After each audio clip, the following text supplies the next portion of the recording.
Assalamualaikum warahmatullahi wabarakatuh. Dengan penuh keinsapan, mari kita bersama-sama menjelajahi makna hidup ini dengan bimbingan dan petunjuk Sang Maha Kuasa.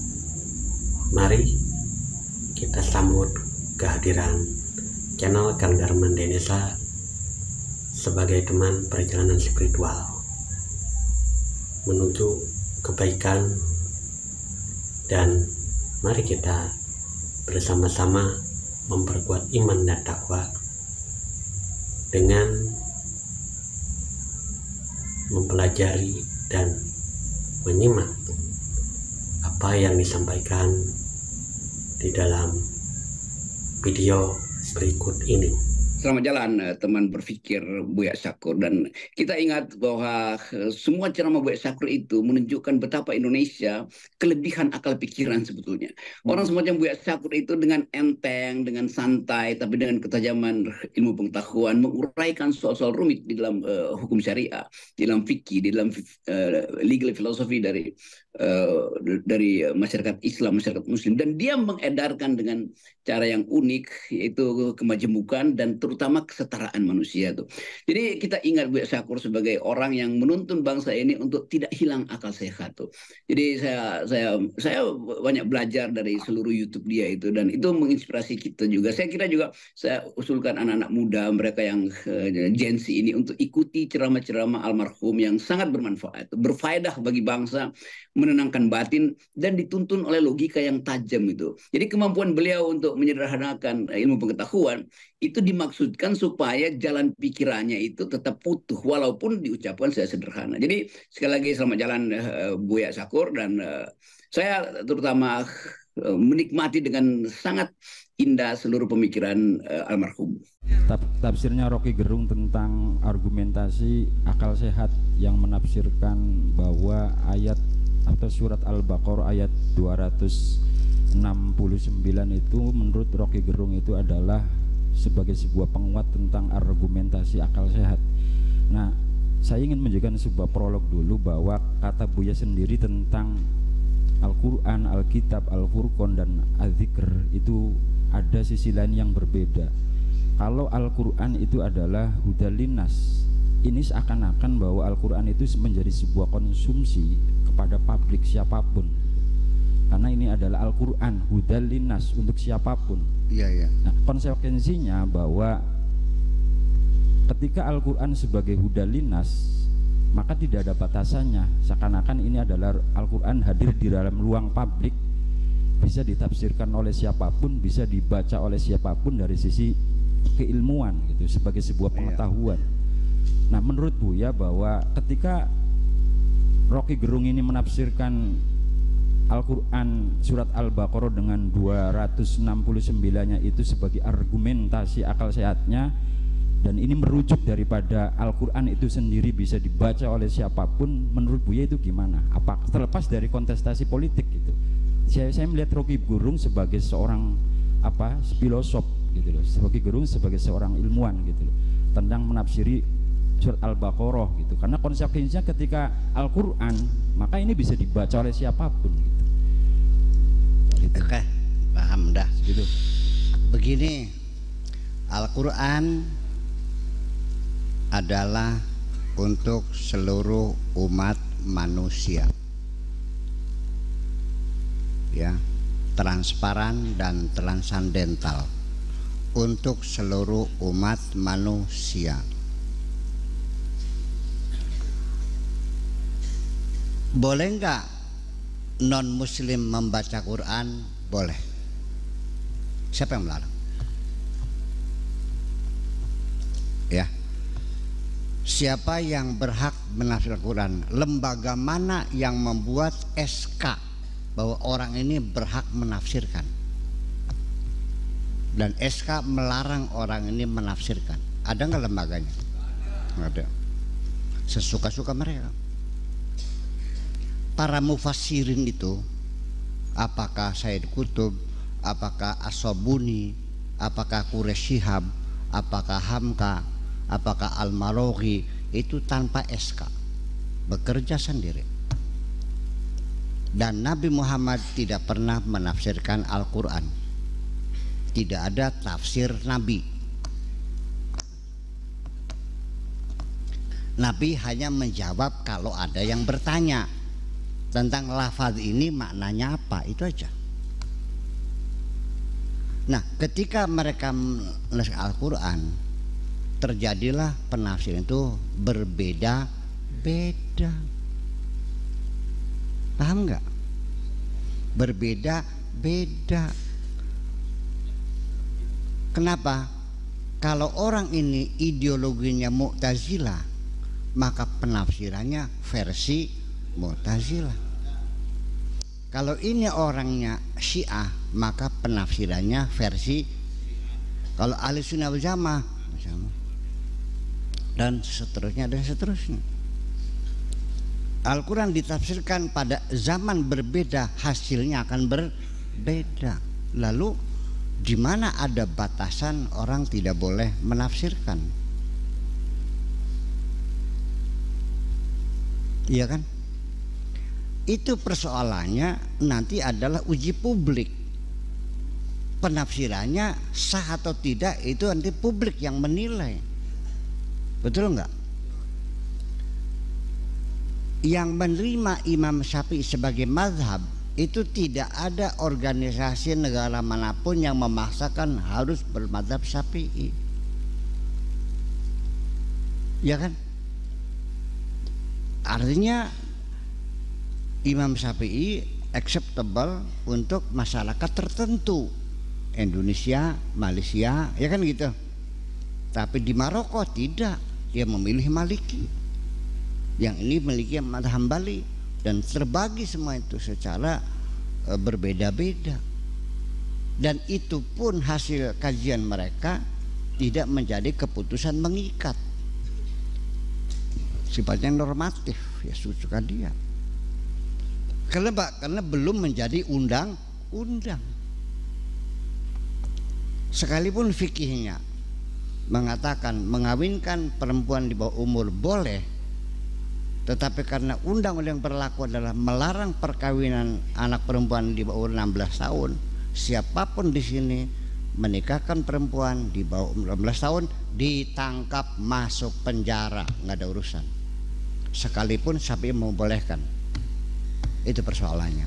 Jadi apa yang teologi gendung itu saya bisa memahami, ya. Itu ayatnya waman utiyal hikmata faqad utiya khairan katsira. Itu maknanya ya kira-kira memang seperti itu, kira seperti itu. Hikmah itu ya berpikir akal. Kalau orang dikasih kecerdasan berpikir sehat, faqad utiya khairan katsira. Dia punya kebaikan yang besar sekali. Dia bisa menggali pengetahuan, bisa berkiprah di masyarakatnya dengan pengetahuannya itu. Bakasnya goblok-goblok, orang dihitung goblok mah. Berapa? Ngupan tengel. Ya kan gitu. Itu. Jadi saya tidak pernah menyalahkan siapapun. Dan saya tidak mungkin menyalahkan siapapun. Kalaupun nanti saya berbeda dengan saudara Rocky Gerung, tetap bukan karena saya menyalahkan. Kita sifatnya nanti compare saja. Menurut Haji Syihab merah, menurut saya putih. Biarkan dia merah, biarkan saya putih. Nggak usah saya menyalahkan merah salah. Dan Anda jangan menyalahkan putih salah, silakan. Nanti yang menentukan adalah publik semuanya itu. Itu aja persoalannya. Jadi jangan dikira karena Rocky Gerung itu bukan orang Islam, non Muslim, jadi dia tidak boleh membaca Al-Quran. Tidak.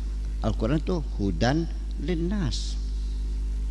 Tetapi kalau Alkitab itu hanya untuk orang yang bertakwa. Dzalikal kitabul la raiba fihi hudan lil Alkitab hudan lil muttaqin. Kalau Al-Quran syahrul Ramadan alladzi unzila fihil Quran hudan linnas. Jadi orang tidak percaya baca Quran, baca apa tuh? Ya baca Quran. Orang itu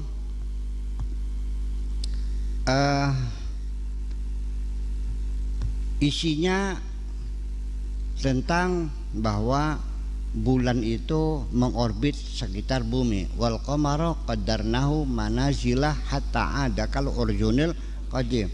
Ini ayat-ayat ini untuk seluruh umat manusia, siapapun agamanya. Ini fakta dunia, fakta hukum alam semesta bahwa bulan mengorbit. Mau percaya silakan, enggak silakan. Tetapi kalau Alkitab mah itu guide of life untuk kita yang beriman ini. Dan yang jadi pertanyaan bahwa yang dijamin oleh Allah keutuhannya apa sesungguhnya?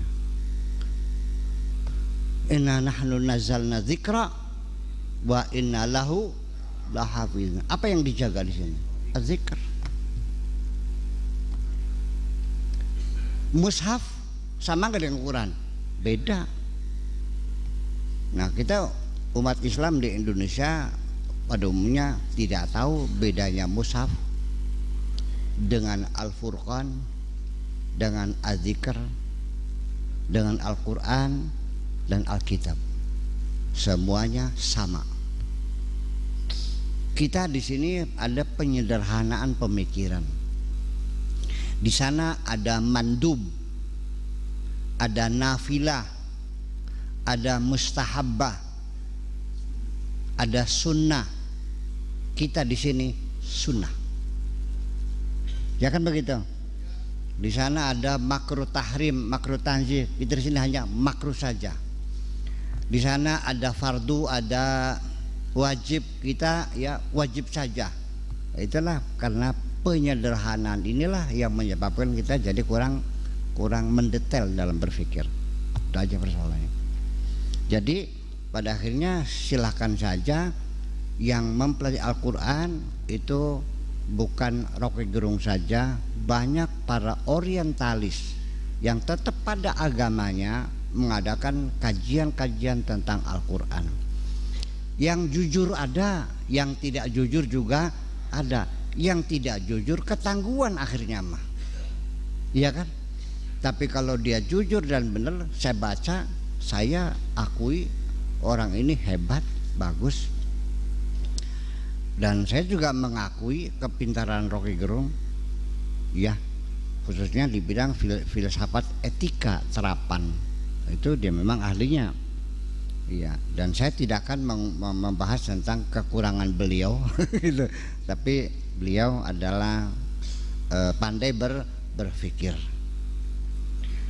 Apakah berpikir beliau sehat? Ya kan? Saya mengatakan sampai sementara ini dia berpikir sehat. Dia berpikir sehat. Artinya apa sih itu? Selagi Anda masih bisa mengemukakan argumentasi, berarti Anda masih berpikir sehat. Kalau Anda sudah tidak mampu berargumen tapi masih ngotot, nah itu nggak sehat namanya. Itu salahnya. Pokoknya itu udah nggak sehat itu. Ya kalau sudah pokoknya kita nggak usah berdebat dong. Ngapain? Itu persoalannya. Jadi kita nggak usah menyalahkan Rocky Gerung, ya kan gitu. Apapun, tetapi ayat Al-Hikmah di situ sendiri adalah kita kurang perbendaraan. Kita belajar ilmu hikmah. Hikmah siapa? Ya bingung kan? Ya karena nggak tahu mana hikmah itu apa. Filsafat apa bahasa Arabnya? Hikmah. Bikin jimat? Nggak suka. Dokter, hakim. Filosof, hakim, zamannya hukama. Lah, terus kemana?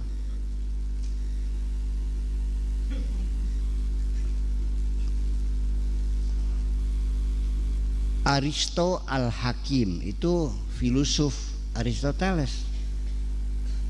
Nah itu makanya, jadi man util hikmata ya, barang siapa dikasih hikmah, kasih artinya hikmah itu berpikir cerdas, filosofis, ya berarti dia mendapatkan banyak kebaikan-kebaikan, khairan katsira, artinya bisa mikir cerdas. Ya orang cerdas kan enak, Iya, bisa menguasai masalah, mengerti, paham, tahu ya bagaimana dia berbuat. Itu kan luar biasa.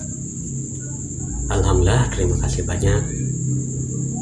Apapun yang telah disampaikan di dalam video tadi, semoga menjadi wawasan kita untuk selalu bertakwa kepada Allah dan menambah keyakinan kita dalam menunaikan segala perintah-perintahnya. Akhirul kalam, wassalamualaikum warahmatullahi wabarakatuh.